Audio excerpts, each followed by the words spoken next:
What basic, children's age level fact did you only find out embarrassingly later in life? I lived in a desert most of my life. No snow. Before my recent experience, I had spent maybe a total of 5 days of my life in snow, and the snow I was in was incredibly light. Because of this, I always pictured snow as eternally white and ethereal, like in all the cartoons I'd watched as a kid. Went to spend time with my partner's family back in the Midwest in early February. I was absolutely enchanted on my first day of the 2-week stint. Then I watched what happened as the snow stayed around. And I got to see black ice and the nasty gray/brown snow blocks on the side of the road. I suppose I should have known snow got dirty and tracked over and nasty, but I didn't. Robbed the childhood wonder and whimsy right from under my nose. I'm not sure, but I think you're using black ice for the wrong thing. Black ice is a thin layer of ice on the road that looks like a wet water puddle, so drivers don't use the care they normally would going over ice. Results in a lot of crashes and literally just looks like water. I think you're referring to the snow that turns black from the road exhaust, not black ice? I was absolutely enchanted on my first day of the 2-week stint. Guessing you were in a city?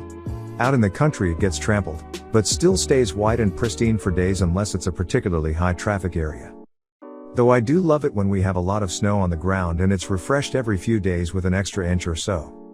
Did you get a chance to see fresh snow under moonlight? I posted this yesterday. One time in my early 20s it had been snowing heavily all day. I was still in college and living with my parents. I looked out the window around midnight, just as I was heading for bed, to see 14 of snow, clear skies, and a full moon. Bugger work, I had to go out for a half-hour walk before bed. Sycamores are beautiful in winter moonlight. Look like skeleton trees. Bone-white branches stretching for the sky. To be fair, it doesn't matter what age you are when this happens. I was 4 when I learned snow gets dirty and loses its magic. A piece of wonder of the world vanished in a moment of horror when I saw that I'd left permanent footprints in the snow as I walked through it. I was baking a cake in my dorm for my 19th birthday. My friends were running around and being loud, so I yelled at them to stop because I didn't want them to ruin the cake. They looked at me like I had 2 heads, so I had to explain that my siblings and I were always taught that making loud noises or running around a kitchen when something was baking would make it fall. I was surprised they had never learned that baking rule. Yeah, it turns out that was made up to stop kids from running and being loud for a couple hours when baking was being done. I called my mom up to ask her about it, and both she and my grandma were just as shocked as I was to find out it's a myth. So apparently at least 3 generations have believed and followed that rule. Not me, but in college my buddy asked me how to spell smorning because his phone didn't recognize it as a word. He then goes on to say, you know, like this morning. I asked, do you mean this morning? I thought robins, the birds, came out of hibernation at Christmas time because that's when you see them on cards and stuff in the UK. I did not realize for a very long time that you in fact see them all the time, like normal birds. I was in my mid-30s before I realized that the turn your head part of turn your head and cough was so that you didn't cough on the damn doctor. I always thought it must have flexed some particular muscle or something, I don't know. To my credit, I am a man and I don't think I've ever had to do that. My great-grandfather had a pinky on his left hand and always said it was because he liked to use it to sop up leftover pancake syrup and had worn it down to a nub. This made sense to me because I'd seen him do that plenty of times. I was so embarrassed to be in college before I realized that was ridiculous and finally asked him what really happened. In reality, he and my uncle had been working in their blacksmith shop, and my uncle accidentally brought a sledgehammer down on his pinky. He didn't want to traumatize me with the truth as a kid, but by the time I asked, I was more than old enough to handle it. When I was 4 or 5, my mother brought me home a balloon one day. Plain blue balloon with helium. I accidentally let it go and it flew away. Being little, I was devastated. Later that night she comes back from somewhere and tells me she was at the gas station and miraculously, my balloon just came floating by. Being a kid I was thrilled and totally believed it. So fast forward 20 plus years. I'm on a date and we stop to get gas and we see a balloon floating by the gas station. Probably hadn't thought of that story again in all that time. So I start telling my date the story about how I had a balloon fly away, and then my mother found the very same balloon at a gas station, and then as I'm saying it out loud I realize, too late to not look like an idiot, that of course it wasn't the same freaking balloon. I've never seen someone laugh so hard. My mom told us that my dad was going in to set the hamsters free outside. And he said yeah, at the dump, and she threw something at him. I was telling that story to someone much later when I realized they had died. I was typing it just now when I realized he just threw them in the garbage, and the image I have of him driving to the dump to throw them away is a half-updated image from childhood of him freeing them. The last part is just from not thinking about it. If it makes you feel any better at all, my rabbit was let out by her previous owners and is doing great now. Don't know when or where they left her, but the person that found her had seen her around for a couple of months before catching her to bring her to a local shelter. This was the middle of winter too, so who knows.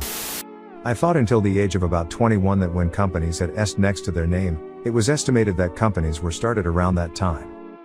It was only when I voiced my disgust profoundly to my then partner that it was ridiculous that no one knew when these companies were formed, and why were they all estimated? She just stared at me blankly for a moment and just went. Established. Penny dropped real hard. Depends what you consider a child, I suppose. But in my mid-20s I moved up the food chain from server to bartender at the restaurant I worked at. Someone order a Roman Coke. I didn't know what was in a Roman Coke, so I told him so but that I would figure it out.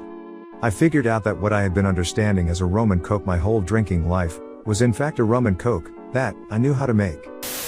If you're interested in historically accurate music, a group of Spanish music experts recently discovered why all Beethoven music sheets apparently have the wrong tempo. https://journals.plos.org/plosony/article. It equals 10.1371/journal.pone.0243616. https://u2.bfe8hqfqwttg. Edit. Some people are asking for a translation.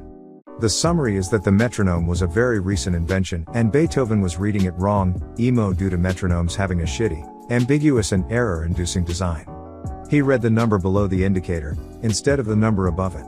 That explains why all his compositions indicate a tempo roughly 12 BPM faster than what experts feel he truly meant. At around minute 13 in the video you can see what I mean. I'm from Pennsylvania. When they do the nightly lottery drawings on TV, they always add a reminder at the end, benefits older Pennsylvanians every day. So, naturally, I just assumed that a lot of elderly people won the lottery. When I was a teen I made a joke to my dad about him turning 50 and having a better shot at winning the lottery, and he looked at me like I was nuts. Turns out that benefits older Pennsylvanians every day means that the lottery is a fundraiser for senior services, and here I was thinking that it meant grandma was winning millions on her scratch-offs. A friend of mine had a mom that would make sure there was an inch of room for his feet to grow whenever he got new shoes as a kid. He was in his 20s and trying on new shoes, and asked the salesperson if there was room at the tip. They looked up at him like he had a dick growing out of his forehead and said, "You don't need room, you're done growing."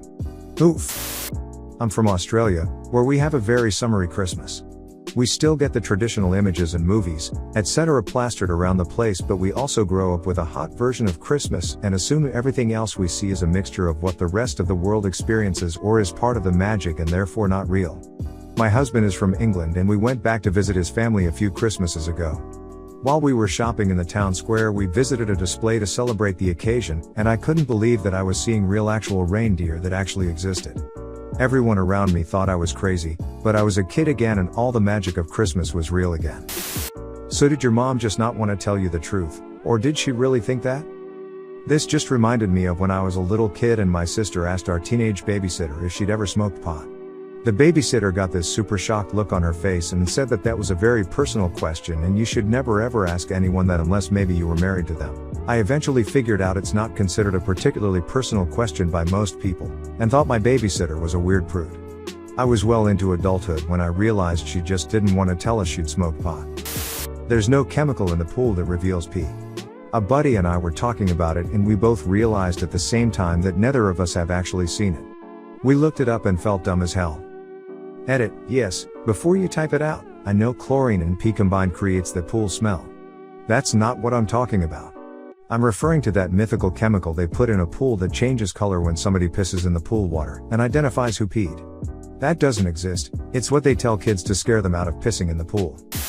Lol. Okay, so I grew up on a small farm. We had cows, chickens, pig, rabbits and goats and more. On occasion we had to shear the goats. The goats would hold very still when being sheared. Like statues still. I saw this on pretty regular occasion. When my parents would take me to get a haircut they would tell the barber to give me a billy goat cut. Of course to me this meant hold really still, so I did. Had the same barber for a long time. Eventually he passed when I was in high school, leaving me to find a new barber. Imagine my and the new barber's surprise when he said, "How do you want it cut?" and I said, "I just want a normal billy goat cut." This is one of those things that makes me cringe at night.